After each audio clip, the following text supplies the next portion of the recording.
咁我哋咧就先講個題目啊。呢個人生意義治療呢個學問咧，我喺香港第二次講啫。上一次講咧，我哋係儒釋道三家嘅哲學一齊講。今次咧，我就因應阿 Tony 就話，誒佢上邊有位李博士喎，專係講呢個佛家嘅覺悟行啊，喺嗰個心理輔導方面嘅一啲嘅學問啦咁。誒我話正啱啊，佢又講佛，我講道啊，賣少少廣告喺呢個27號咧，我就喺法治學會就講儒家，都係講儒家嘅氣氣修行，都係關於人生嘅問題。咁其實喺東方嘅哲學儒釋道咧，其實根本就係講人生問題，就唔同西方哲學。西方哲學係可以好多元化，好多方面啊，但係喺東方儒釋道嘅哲學咧，其實就係黐住或者係關聯住人生嘅意義。所以人生意義治療學呢樣嘅學問咧，就喺德國一批哲學家就興起，去到講呢個 local therapy。佢哋就認為東方嘅哲學因為係講人生，講人生嘅意義喺邊度咧？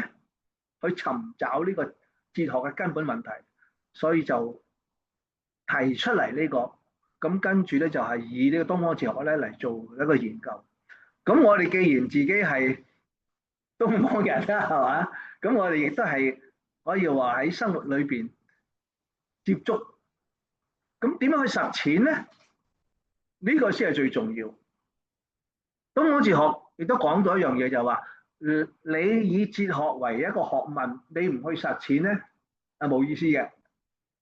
即係叫做我哋香港話叫做得個講字啫，講完就算數，講完算數，即係冇嘢，係嘛？即係冇嘢啦，係嘛？咁唔係嘅，要點樣實踐好重要。所以今日我就回歸翻去呢個人生意義治療學裏邊嘅道學，呢個大道點樣去到講咧？咁嗱，我咧就喺香港咧做咗一啲文化嘅工作啦，講過一啲哲學嘅誒講題啦，亦都係出過一啲書啦，出過10本書啦咁。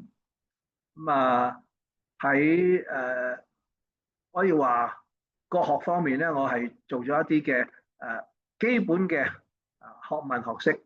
咁今日嘅大綱咧就大概有5點。咁希望喺1個鐘頭到咧嘅時間就講咗，然之後咧大家有啲問題再討論下嚇。咁第一點想講就係話，正講啦，人生意義嘅定位，究竟我哋做人做咩咧？為乜而做咧？點解會生存？點解會有生命？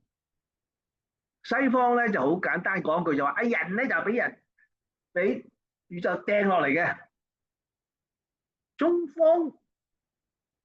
國人唔係咁諗喎，中國人話佢抄翻生命嘅肉體，有時肉體喎，佢哋係睇肉體，唔係純哲學，係肉體加哲學。究竟我哋人點嚟啊？講個肉體先啊！我哋係父精母血得到呢個形體形軀。如果講用中醫，好似微妙啲講咩啊？天地合氣，命之若人。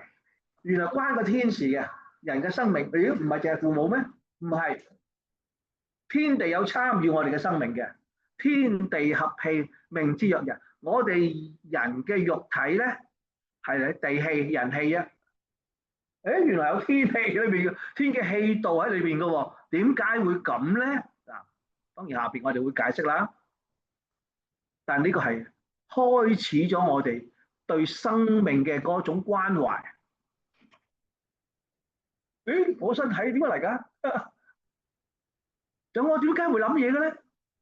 係兩樣嘢夾埋，唔係單獨去思維或者單獨去睇生命。嗱，呢樣嘢就係好重要嘅東方嘅哲學嘅開始。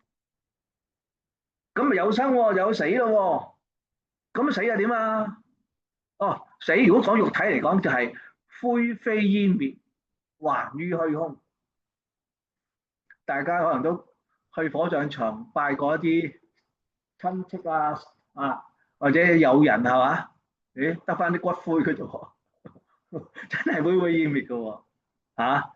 咁你嗰正話講話天地合氣嘛，嗰啲氣去咗邊啊？我啲氣啲氣咪走翻去宇宙當中，還於虛空。咁我哋就係叫做一啖氣嚟，就一團氣走。對唔住，大家走唔甩㗎，大家都走唔甩㗎。點解？人一定要死嘅喎。嗱，東方人點解好話叫早熟咧？佢好早就明白到呢個簡單嘅道理，你有生就有死㗎啦。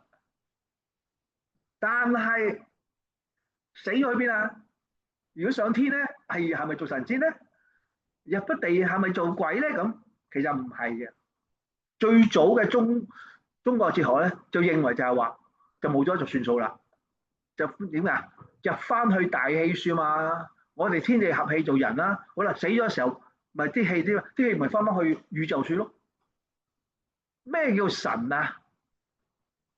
不測之為神，你估唔到嘅嘢就叫做神，就唔係一個神仙，唔係一個神仙。所以呢個唔係一個宗教嚟嘅，已經嗱，宗教係原始宗教。哇！行雷閃電喎，仲唔係有個神仙喺度，即係搞震，搞到行雷閃電。咁如果冇人搞嘅，點解會出現閃電咧？嗱，因為本為最初就發現自己有人啊嘛，咁梗係有人搞啲嘢㗎啦。咁啊搞到閃電啦，搞到落雨咯。咁啊梗係嗰個唔知喎，咪當佢叫神咯。佢叻個人叫神啦。咁後來發覺唔係喎，呢啲係自然現象嚟啫喎，不測為之神。我哋估唔到嘅嘢，你可以歸類為之神。咁啊，估到嘅係咩啊？估到嘅就係鬼。點解你估到咧？即係我阿爺個阿爺死咗，死咗去邊啊？死咗就叫做鬼。鬼唔係可怕嘅，凡係死咗嘅嘢都可以叫做鬼。只不過就係話，咦？我未見過我阿爺喎，我阿爺點樣嘅？突然間出現咗喎，呢個好似係阿爺嚟㗎喎，咁你有啲擔心，有啲驚咁解啫嘛。但係佢已經死咗㗎啦，大家都知佢死咗㗎啦。點解啊？因為我哋拜住嗰個木頭，寫住祖父大人潘乜乜乜潘正來咁，咪拜咗死咗佢，所以我拜佢咯，尊敬佢咯。但係我未見過佢嘅喎，突然間話哇，可能喺個木頭度現咗個人嘅樣出嚟，即係正話咁啊，點解現咗個樣出嚟？哎呀，真係有啲擔心，有啲驚，會唔會？雖然你可能係同佢有關係，你都會驚，因為你未見過嘛。未見過嘢就驚咯，不測啊嘛。但係你嗰個，因為嗰個係人死咗，我哋稱為鬼。但係而家你如果想，哇！呢個女祖先嚟㗎，咁你個咧咩？哎呀，神仙嚟㗎。但係呢個都係咩啊？不測啦喎，呢個唔屬於鬼啊。呢個不測範圍屬於神。佢係咪神仙咧？唔知，但係佢屬於神嗰個範圍。嗱，所以其實中國人喺由原始宗教去轉化成一個哲學嘅體系去思維嘅時候咧，係好清晰嘅，係冇咁多嘢去搞嘅，反為係好理性地進入嗰個哲學嗰個想法。好啦，咁我哋人死啦，生啦又死咗啦，咁留低啲咩？留低啲咩？人類留低啲乜嘢咧？我自己留低咩咧？或者祖先正話講啦，阿爺留低咗啲乜嘢咧？嗱，呢個就係哲學思維啦。中國人就開始喺嗰度諗，留低啲乜嘢？應唔應該留低咧？嗱，可以又調翻轉問多啲嘢咯。應唔應該留低咧？喂，留低啲嘢好定壞咧？嗱，就係咁諗啦。一路逐層嘅問題就嚟啦，就係哲學嘅思維。咁一般嘅人，我哋出咗啦，一個生命啦，咁我係咩？梗係向高處、向好處嚟諗啦，係嘛？呢個係正常現象。東西方所有人都係咁諗，亦都大部分人會諗住，咦？我嘅生命應該保持住喎，既然有咗生命咯，係咪應該保持住佢咧？保持住佢健康啲啦，有生命啦咁樣。咁呢個就係基本一般人嘅諗法。所以有本書非常之好嘅，我以前好早以前睇嘅，就叫《望道辯經天地寬》。你擔高個頭望下，哇！個天好大嘅喎，個人好細嘅喎。我成日講咧，中國人嘅思維其實就係擔天望地。佢擔咗天，呢度個天咁大咁寬，哇！自己人係渺小啦，唔好自大。正話嗰位李博士都講，人係執着嘅喎會。當你越自大就越執着啦。當你唔自大，當你縮細嘅時候，冇咁執着啦。喂，仲有啲嘢叻好多嘅喎，天大好多嘅喎，係咁啊！我哋贏過個天噶嘛。嗱，東方人所以基本上唔敢贏嗰個天，係咩啊？係順應個天啊！我哋講係順應。喂，落雨喎，落雨要避下雨咯。喂，行雷閃電喎，唔該你匿埋啦，啲雷會打到你㗎。嗱，佢係順應，就唔係要超越。有乜事個天唔落雨，我就諗啲辦法開大炮整啲嘢落去，要佢落雨。最近咧聽聞講印度啊，你知好多灰塵啊嘛，又係嗰啲土地唔好啦，係咪？我有嗰啲灰塵，啲陰霾佢咧就用咗好多錢啊，揾啲飛機去灑嗰啲叫做咩碘化銀啊，我記得啊，碘化銀，希望落雨，落咗雨咪淨化啲咯，冇咁咩咯，係嘛？卒之都搞唔掂，即係個效果微乎其微。中國大陸咧，凡係去好熱嘅天氣咧，城市咧就會揾啲水車向個空中間咧就噴水，就唔係洗地啊，噴水啊，噴到比較清涼啲，冇咁熱。咁北京咧有時候有啲霧霾噶嘛，都冇辦法嘅，都係要希望咧種多啲樹啊，喺嗰個北京嘅嗰啲郊外邊緣當中咧，令到可以吸收到一啲嗰啲霧，吸收到嗰啲嘅洋樓啲漏水。我住過北京，住過大半年，哇！一個春天嗰啲漏水飛到咧，就周圍都係。你冇佢扶，冇佢扶，天就係咁，天嗰個力量係大到你係估唔到。洪水又係啦，係咪有水災就有洪水？所以我哋中國人喺呢度思維住，究竟人喺嗰個生命喺個天地之間係如何定位咧？當你上去個高山睇，哇！下面啲人啲車，哇咁細粒嘅，係咪渺小啊？人係好渺小，唔好自大所以喺呢度個定位咧，人喺天地人當中，人喺中間，我企喺大地上面，但係喺個天下低。咁當你有呢個咁嘅諗法嘅時候，你會點啊？慢慢產出一個好重要嘅話題，叫做安心立命，或者叫安身立命，兩樣都要安喎。即係點樣令到佢安穩或者安靜？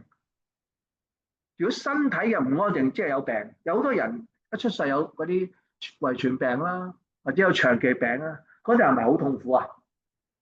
咁你個身體點樣可以咁安咧？好唔安啊？點解？我有長期病患，我又有絕症，或者係嘛？由肉體會令到佢心靈上唔安慰咯。我成日叫做呢個滾滾紅塵，哎呀慘啦，我就嚟死啦，得咗絕症啦，係咪好慘？係啊，真係好慘，好值得可憐。咁但係點樣幫佢啊？好難幫喎，因為我代替唔到人病㗎喎。嗱，呢個就係又係現實喎，係嘛？你窮我俾啲錢你都仲可以啊，係嘛？你冇飯食，我就買塊飯盒送俾你食，冇問題。但係你病我聽唔到㗎喎，真係㗎喎。你睇下嗰啲母親幾慈愛啊！